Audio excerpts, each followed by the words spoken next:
Hey guys, and welcome to the Leftovers channel, where we do that thing where we review retro, old school stuff, mostly toys and action figures, but today we have something a little bit more recent. These have come out in the last 1 or 2 years.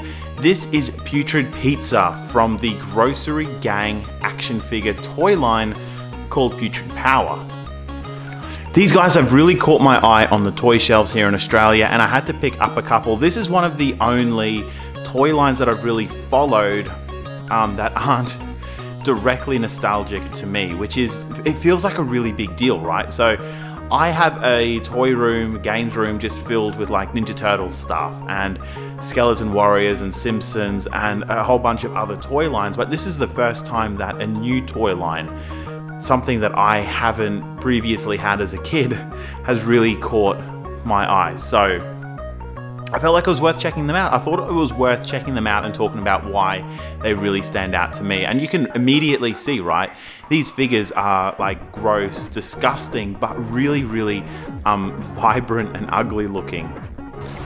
And as a kid who was raised on like Playmates action figures and seeing how gross the Ninja Turtles toy lines were and the slime and the just the bright colors, yeah, these guys really stand out to me, and they've left a really big impact on my kids as well. They've really enjoyed collecting them with me and checking them out and picking up some of the vehicles, which again take me right back to those Playmates like bikes and trucks. And so what we have here is Putrid Pizza. He is one of the main characters from the Grossery Gang, like heroes.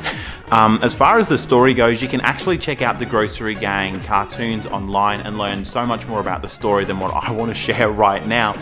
But essentially, all the Grossery Gang characters have this ability to power up using bin juice, and they need to use this like powered up version of themselves to fight the clean team, who want to come in and clean up, like, is it Cheap Town? Yuck Town? Cheap Town. So in this process of becoming superheroes, they ingest or soak themselves in this bin juice, which turns them into their action figure selves. The original Putrid Power line of action figures all come with these sort of, I'm not going to say they're cool weapons. They're all mostly food related weapons, but Putrid Pizza comes with like a little pizza trowel thing here. I do love the textures that Moose Toys have managed to get even onto the weapons. There's 2 different levels of paint there, which is cool.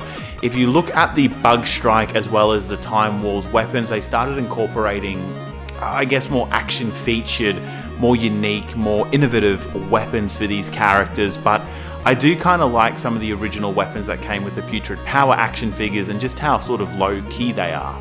And look, for such small figures, Moose Toys have managed to get a lot of detail onto the bodies of these Putrid Power action figures, even though the articulation itself is really quite simple and not all the details have been painted in or colored. But again, I do like the detail that is here.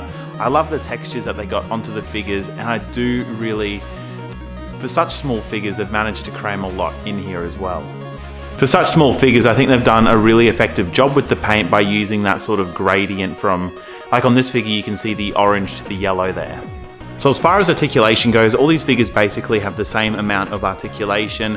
All their arms and legs seem to be on these like swivel ratchet, they like click into position.